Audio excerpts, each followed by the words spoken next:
महोदय, मैं प्रस्ताव करता हूं कि दिल्ली राष्ट्रीय राजधानी राज्य क्षेत्र शासन अधिनियम 1991 का और संशोधन करने वाले विधेयक पर लोकसभा द्वारा पारित रूप में विचार किया जाए। Motion moved. There are 3 amendments by Sri Tiruchi Shiva, Dr. John Bitas, and Sri Raghav Chadha for reference of the Government of National Capital Territory of Delhi Amendment Bill 2023 as passed by Lok Sabha. शोहरत की बुलंदी भी पल भर का तमाशा है। शोहरत की बुलंदी भी पल भर का तमाशा है। जिस डाल पे बैठे हो वो टूट नहीं सकती है।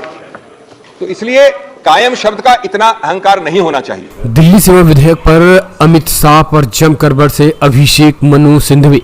सामने बैठे थे अमित शाह और जमकर सुनाई खरी खोटी। बताया कैसे अरविंद केजरीवाल हो जाएंगे नगड़। 2 IAS सचिव मिलकर बनाएंगे दिल्ली की पूरी रणनीति और मुख्यमंत्री बैठकर देखता रह जाएगा। इस कानून के बाद कैसे केजरीवाल की पूरी शक्तियां छिनने वाली हैं और बॉस बनने जा रहे हैं अमित शाह। जी हां, दरअसल विपक्ष के हंगामे के बीच सोमवार गृह मंत्री अमित शाह ने दिल्ली सेवा विधेयक राज्यसभा में भी पेश कर दिया है। अगर राज्यसभा में ये बिल पास हो जाता है तो फिर दिल्ली का बॉस असल में केजरीवाल नहीं बल्कि अमित शाह हो जाएंगे, क्योंकि आपको बता दें सारी शक्तियां केंद्र सरकार के हाथों में हो जाएगी और गृह मंत्रालय का ट्रांसफर और पोस्टिंग को लेकर सारे के सारे नियम बनेंगे। क्योंकि दोस्तों आपको बता दें इस पूरे मामले में अभिषेक मनु सिंघवी ने कहा है कि हालात इस कानून में स्पष्ट तरीके से सारी की सारी शक्तियां जो है वो गृह मंत्रालय के हाथों में हो जाएंगी और 2 IAS मिलकर के नियम और कानून बनाएंगे, जबकि सामने बैठा मुख्यमंत्री कुछ कर नहीं पाएगा। ये बातें उन्होंने सीधे तौर पर अमित शाह के मुंह पे कही। उन्होंने कहा कि आज अमित शाह जो कानून लेकर आ रहे हैं ये अपने आप को खुद को सुपर बॉस बनाने की तरह है और ये दिल्ली के खुद सुपर बॉस होंगे, क्योंकि 2 IAS कुछ भी कर लेंगे लेकिन केजरीवाल कुछ कर नहीं पाएंगे। 2 IAS मिलकर कुछ भी नियम दिल्ली के लिए बना दे उसमें केजरीवाल का कोई रोल नहीं हो पाएगा। इस तरीके से जो है सीधे तौर पर उन्होंने जमकर भड़ास निकाली। अमित शाह को इस बार कई बार उन्होंने कोसा। सुनिए क्या कुछ कहना है अभिषेक मनु सिंघवी का। ये उनके लिए सोचने की बात है जो इस बिल का समर्थन कर रहे हैं या समर्थन करने की घोषणा कर दी है। जो आज दिल्ली सरकार के साथ हैं शायद कभी आपके पास भी जल्द ही आपके साथ भी ऐसा ही हो सकता है। सबका नंबर आ सकता है।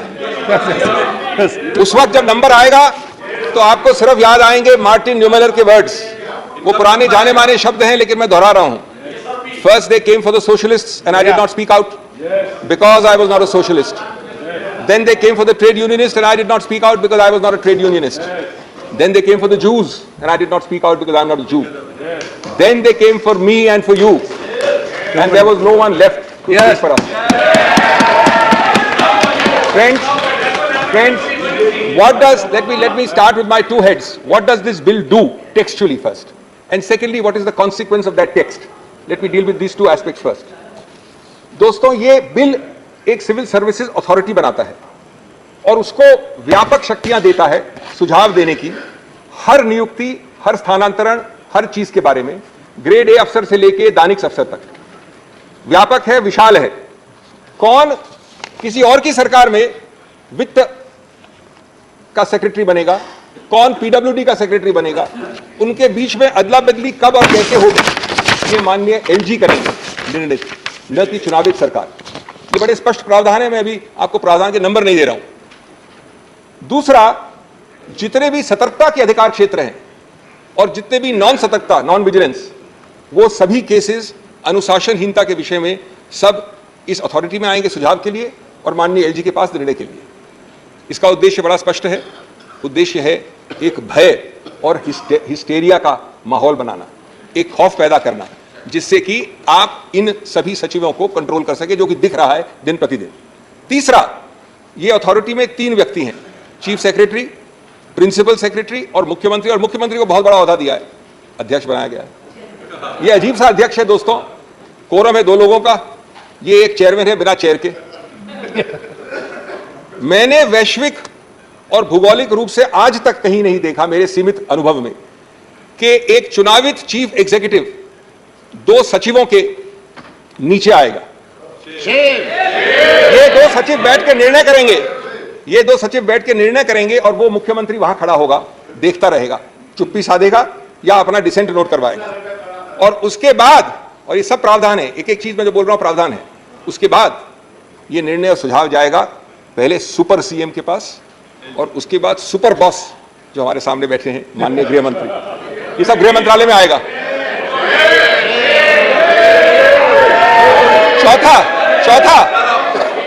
चौथा दोस्तों, बाद में चौथा, जितने बोर्ड्स हैं, समितियां हैं, संस्थाएं हैं, वो सब, और इसमें बहुत हैं, महत्वपूर्ण हैं, अल्पसंख्यक संघ, Delhi sewerage board, Delhi Jal Board, so many, labour welfare board, Waqf board, ऐसे 20 की सूची हमने दी है न्यायालय में।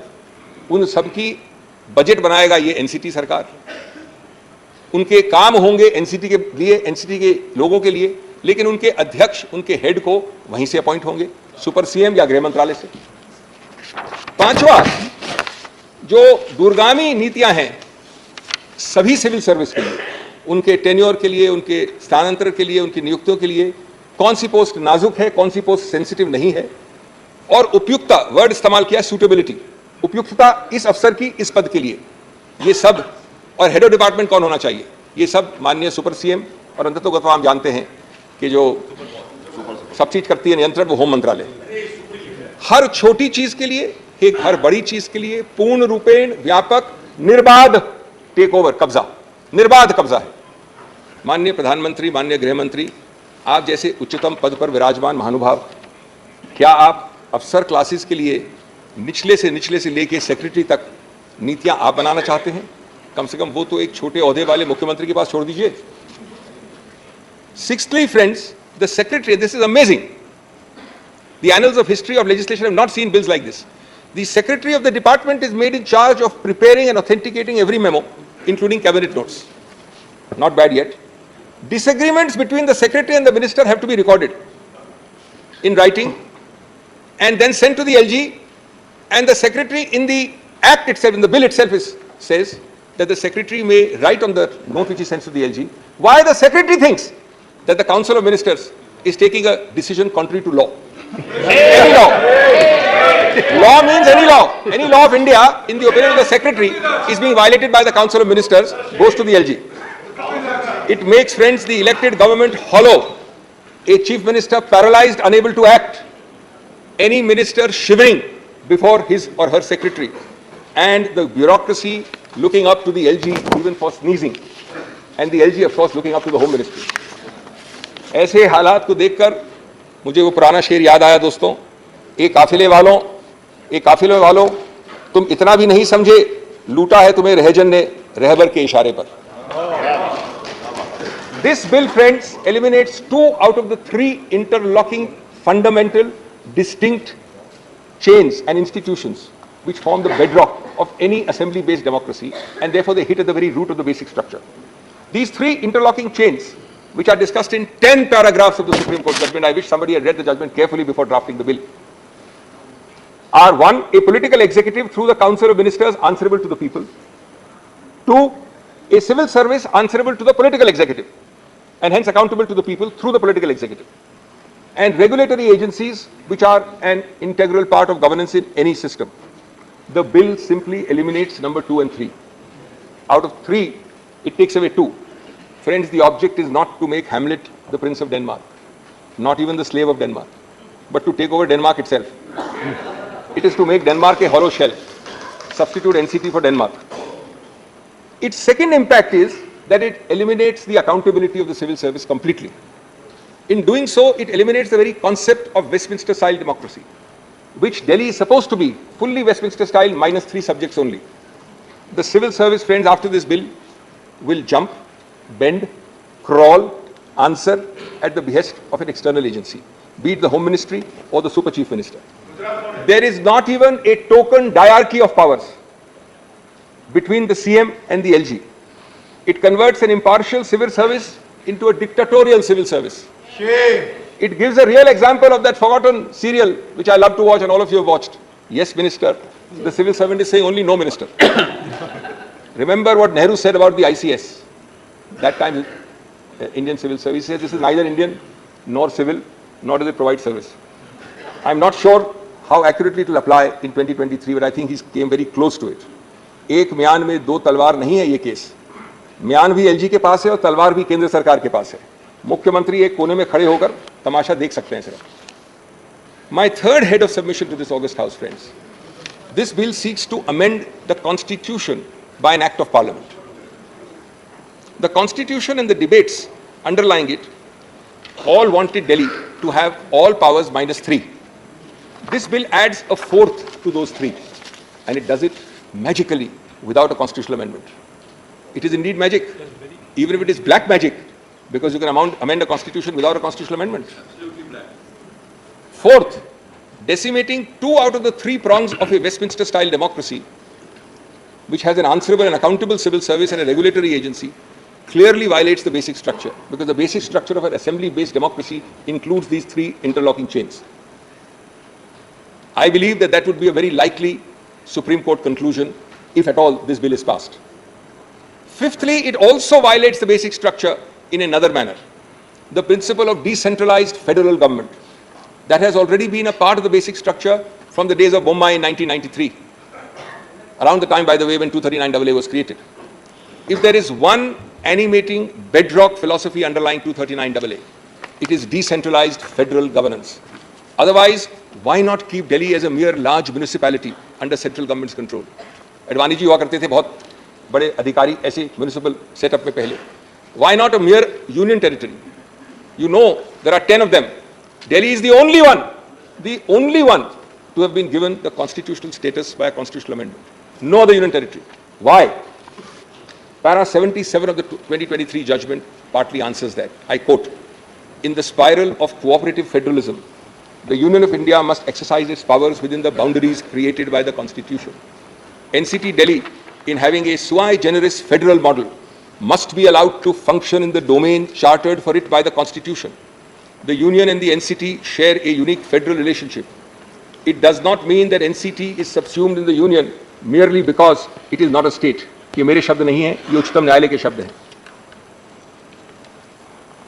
Friends, Delhi alone, out of 10 such territories, was given this constitutional status.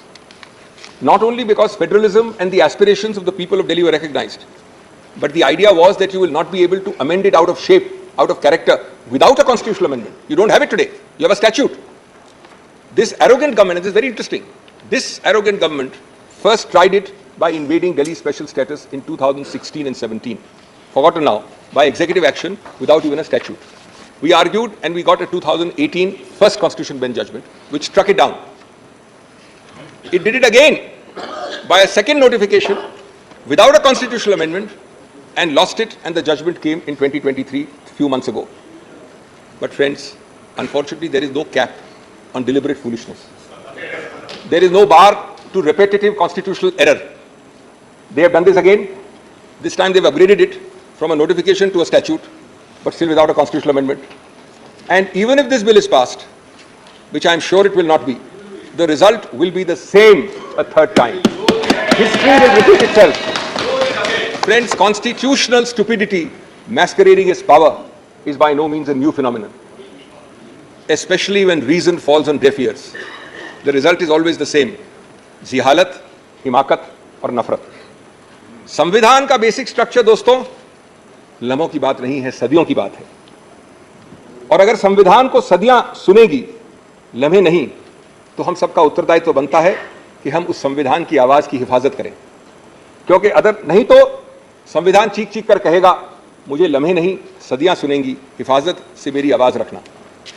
आज आप केंद्र में हैं, मैं आप पार्टी की बात नहीं कर रहा हूं, मैं बीजेपी की बात कर रहा हूं. आज आप ट्रेजरी बेंच में हैं, कल कोई और होगा. ये कायम रहेंगे कि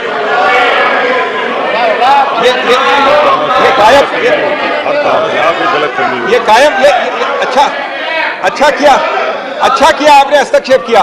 अच्छा किया आपने हस्तक्षेप किया, क्योंकि आपके कायम शब्द के लिए मेरे पास एक जवाब है. तुमसे पहले भी वो जो शख्स यहां तख्त नशीं था, तुमसे पहले भी जो वहां शख्स तख्त नशीं था, उसको भी अपना खुदा होने का इतना ही यकीन था. बल्कि बशीर बद्र को कृपया भूलिए नहीं.